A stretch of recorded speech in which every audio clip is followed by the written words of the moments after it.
Сая тарааж өгсөн материал эхний хэсэг Монгол Улсын хурлын хуралдааны дээгдэх хуулийн 42 дугаар зүйлгээд за үндэсний аюулгүй байдал ингэнэ. 17-гийн 3-1 үндэсний аюулгүй байдал таслал хүний эрх хэрэгчлөө таслал нийгмийн хэв журмыг хамгаалах зайлшгүй шаардлага бүхий байх гэж бичсэн байна.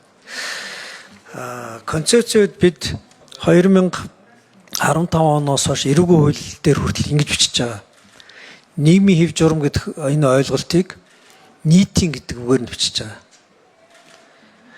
Яг гэвэл бид хуулийг хүний эрхийн тал руу хэмжихийн тулд хүнээс ангид хийсвэр тогтолцоо гэхээс илүүтэйгээр нийгмийн биш нийтингээ бичвэл энэ чинь олон хүмүүсийн дундаа тогтоосон хэв журмын тухай яриа болж хурж байгаа байхгүй юу? Тэгэхээр энэ нэг ойлголтуудаа бас нэг жоохон жигдэлж авахгүй бол үнэхээр ингээд хүнээс салсан ойлголт хамгаалъя гэх юм бол нэг бол үндсэн хуулийн дэг журам гэж бичиж байна. Нэг бол үндэсний аюулгүй байдал гэж бичиж байна. Энд чинь өөр хэмжигдэд маш тодорхой байдаг. Энэ дээр нөгөө нийгмийн гэдэг үгээ буцаад ингээд хэрэглээд ирэхэд цагдаа албаны хуулийн дээр хүртэл ингэж бичсэн шүү дээ.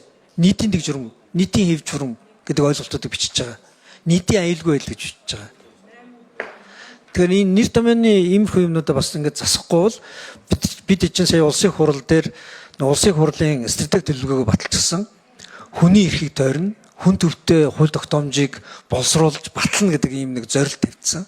Тэгэхээр хүнээсээ ингээд салдаг, дахиад хэмжигд төвхтэй дараа нь ашиглахад ингээд хууль өргөн барьж байхдаа хүний эрхийн эсрэг концепцоо зөвдгөж болох ийм одоо нэр томьёоны алдаанууд гаргаад иж боломгүй санагдаад байна. Тэгээ энэ дээр анхаармаар.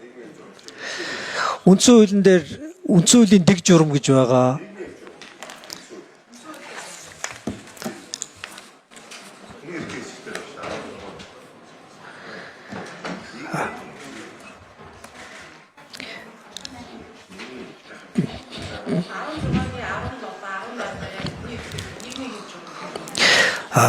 Зөвхөн үгээд дахиад хэлэхэд биднээс хууль тогтоомжийг боловсруулангуй болохтой хүнээс гадна хэрэглэгдэж болох хэмжигд төвхтэй сүбэтийн ойлголт хууль руу оруулж ирээлэх юм бол нөгөө үндсэн хуулийн хүмүүнлэг иргэний арчилсан нийгэм чинь бол алга болно шүү. Хүн төвтэй хүн рүү чиглэсэн ийм хэм хэмжээний агуулгуудыг хууль тогтоомжоор шаардахгүй бол одоо жишээ нь энэний чинь малгай өөрөө юу гэж байгаа вэ гэхээр хүний эрх хэрэгчлөө хязгаарлах тохиолдолд гэж байгаад тавих гэж байгаа шүү дээ. Тэгээ хүнийхээ одоо юу гэдэг үн цэнийг дээр нь гаргаж ирээд яг хав бидэнд бол социалист угшлаараа бол ийм хийсвэр ойлголтууд тогтолцоо хамгаалалт.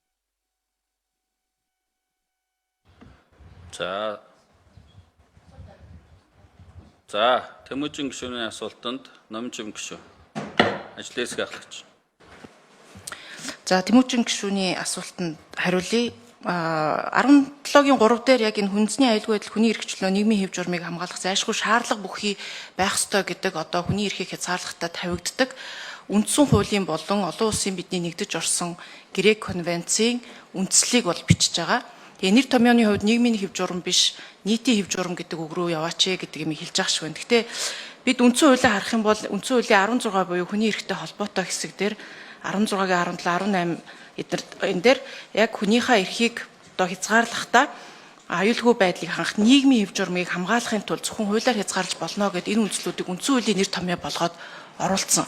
Ер нь бол энэ олон улсын хэллэгтээ public order буюу одоо нийгэм гэж хэлэх юм уу нийт гэж хэлэх үү тэгэхээр одоо хэрэглэн дээр юун дээр нь алдаа гарах гэдэг байгаа юм. Тэгвэл гэхдээ би өднөр үндсэн хуулийн дээрээ энэ хүний эрх хэрэгчлөөгөө хязгаарлалтаа зөвхөн public order буюу нийгмийн хэв журмыг хангахын тулд ийм хязгаарлалт хийж болно шүү гэдэг хуулийн үндслийг нь тавьсан байгаа учраас бид нар хууль тогтоомжийн хуультай үндсэн хуулиа баримтлах зарчмыг бариад энэ нэр томьёогоор явж байгаа гэдгийг тайлбарлаж байна.